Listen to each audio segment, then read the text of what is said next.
We see misinformation in all different spheres of life, from political discussions to climate change to other areas of our society. Health is not immune to that. While we're trying to do good work of disseminating evidence-based cancer information, whether it's about treatment, about prevention, we also have to think about the same message that we're giving may be countered by false information about the same topic. How do we think about disseminating evidence-based while addressing misinformation, and why we need health communication science? We got a clear idea of the continuing communication chasm between the public and scientists about cancer. I think of science journalism as something that bridges that gap, but there are a lot of challenges in the way that it is currently structured.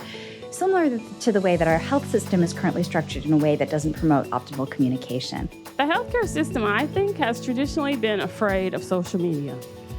And I think that's a mistake because there's a lot of misinformation. We've heard about it all day. Why aren't we countering the misinformation?